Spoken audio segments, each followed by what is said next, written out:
Salut Marc. Merci, merci de m'accueillir dans ta nouvelle acquisition, le club de golf Longchamp. Super environnement. Je voudrais... Oui, on se rend à ça, mon cher. À la nouvelle année aussi. Oui, monsieur.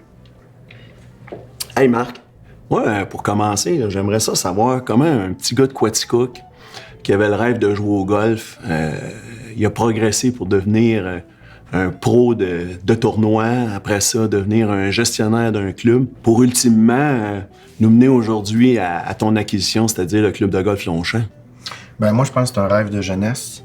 Oui, il y a eu la participation de compétition, mais par la suite, je pense que ça s'est développé dans l'administration puis rendre le golf accessible aux gens. Puis je pense que le golf avait besoin que des gens du golf reviennent dans le milieu du golf pour promouvoir le jeu puis repartir l'industrie comme telle. Mais tu parles de volet d'affaires et tout ça. Pour réaliser ton rêve ici, tu t'es associé avec un partenaire d'affaires qui a un peu d'expérience dans le domaine des affaires, justement. Parle-nous-en donc un peu. Monsieur Normand, c'est un homme que j'ai rencontré au club de golf. Puis l'opportunité, quand on a eu d'acheter le club de golf Longchamp, qui est maintenant Golf et Académie Longchamp, il était d'une aide précieuse, puis surtout de conseils précieux. Puis comment t'as fait pour le convaincre, là? Ben, c'est un gars qui aime le jeu, la passion du défi. Puis surtout, on se connaît, ça fait peut-être 18-19 ans. Il y a 10 ans, il m'avait dit « Marc, si un jour tu vois une bonne affaire dans le milieu du golf, approche-moi. » Je l'ai approché, ça a pris 5 minutes, puis c'était réglé. Quand on a monté le scénario pour acheter le club de golf Longchamp, j'ai été le premier à dire « Écoute, non, Marc, on a-tu une offre d'achat? On a-tu un papier ou quoi que ce soit? » Et à ma grande surprise, ça a été fait... sur une poignée de main, puis on est parti de là avec les vendeurs, et puis il y a eu un terrain d'entente incroyable, pas de méfiance dans cette transaction-là. C'était une transaction qui a été faite à l'ancienne. Effectivement, il n'y a pas eu d'offre d'achat comme telle écrite. On l'a fait par la suite parce que tout le monde ne croyait pas qu'on pouvait fonctionner de la sorte. C'était des passionnés de golf qui étaient les deux anciens propriétaires, M. David puis M. Leclerc, qui voulaient se départir du club de golf, qui ont travaillé avec deux autres passionnés de golf qui étaient prêts à réembarquer. Ça s'est effectivement décidé avec une poignée de main, un chiffre écrit dans nos têtes seulement et non sur des contrats.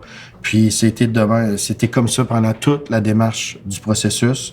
À la fin, il y a eu une offre que j'ai fait rire le notaire parce que c'est probablement l'offre d'achat la plus courte qu'il y a jamais eu dans ce monde. Je pense que c'était 1 ligne et demie.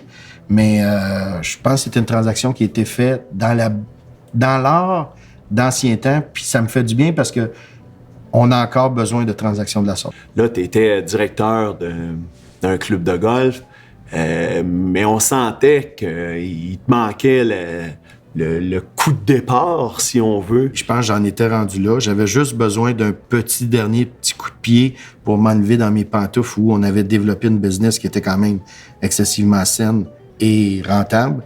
J'avais juste besoin d'un petit coup de pied puis avoir une opportunité aussi en même temps. Qu'est-ce que tu veux amener, là? On dit que l'industrie du golf est vieillissante, que les gens s'amusent moins sur les terrains.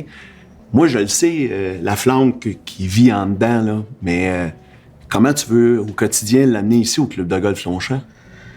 Avoir du plaisir. Le golf, c'est la vie, c'est analyse d'une situation, prise de décision, exécuter la décision qu'on a prise. Le monde des affaires, c'est la même chose. Donc, c'est pour ça que le golf va toujours rester. Il s'agit juste d'avoir des passionnés puis de changer un petit peu le volet qui était de développer des joueurs du PGA Tour puis tout ça, puis plus avoir du plaisir, rencontrer des gens, socialiser. Fait que là, tu me parles aussi de service client, là. Okay. Le service client, on l'a oublié pendant des années. Il n'y a aucune raison valable pour que lorsque vous allez arriver dans votre club de golf, le service soit pas parfait.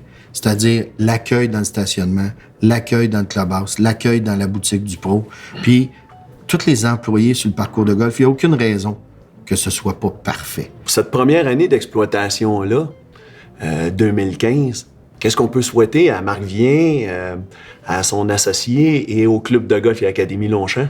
De la température. Je pense que si la température est clémente, les gens vont avoir du plaisir, les gens vont s'amuser, puis le produit va être de qualité comme on veut qu'il soit. Moi, tu me demandes-tu qu'est-ce que tu pourrais me souhaiter? Qu'est-ce que je peux te souhaiter, Jean? Ben, j'espère pouvoir te battre cet été. Ça arrivera pas. Je vais travailler fort. Il y a une académie ici. Eh ben, merci beaucoup.